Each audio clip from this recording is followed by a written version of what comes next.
गया। तो स्कूल से नोटिस आता है कि सभी बच्चे घर बैठकर ऑनलाइन क्लास करेंगे। अब मम्मी तो अपना फोन देने से रही और पापा उनको तो काम रहता था। इसी बहाने मुझे नया फोन मिल गया, वरना मम्मी तो बोल रखी थी तुमको मैट्रिक से पहले फोन नहीं मिलने वाला। अब फोन तो मुझे मिल गया था और ऑनलाइन क्लास वो तो आपको भी पता है कैसे होते हैं। फिर मेरे दोस्तों ने अरे कोमल तुम इंस्टाग्राम पे अभी तक अकाउंट नहीं बनाई हो, ये देखो क्या इंटरेस्टिंग रील्स आते हैं इस पे। अरे कोमल तुम्हारा स्नैपचैट पे स्ट्रिक टूट रहा है, जल्दी से स्नैप। अरे ये सब छोड़ कोमल, ये देख पबजी नया गेम आया, चल इसे मिलकर साथ में खेलेंगे।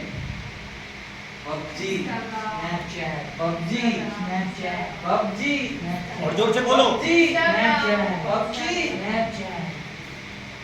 मैं भी पढ़ाई लिखाई को छोड़कर अपना सारा समय इन सब चीजों में देने लगी।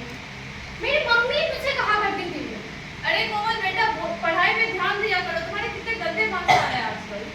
पर मैं क्या करूं, मुझे तो आदत हो गई है फोन की। बिना फोन के मेरे से रहा ही नहीं जाता था।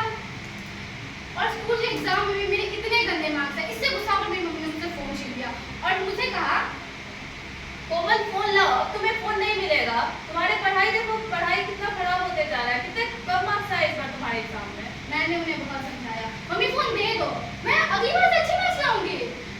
मैंने मम्मी को बहुत समझाया पर वो तो अपने जिद पर रही थी। मेरे आंखों के सामने मेरे मम्मी पापा दोनों बैठ के फोन चला रहे हैं और मुझसे कहते हैं कि तुम फोन के कारण बिगड़ी हो, तुम पढ़ाई करो। मुझे बहुत गुस्सा आ रहा था, खून खोल रहा था मेरा।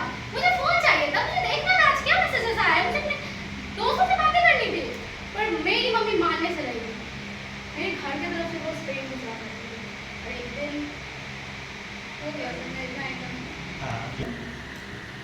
अरे कोमल तुम्हारे पढ़ाई देखो कितने कम मार्क्स आ रहे हैं तुम्हारे आजकल, पढ़ाई पूरा आप कीजिए तो।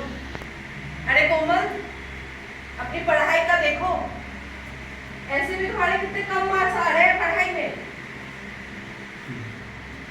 कोमल पढ़ाई नहीं करना तुमको, दिन भर मोबाइल मोबाइल मोबाइल मोबाइल, लो यहाँ से मोबाइल।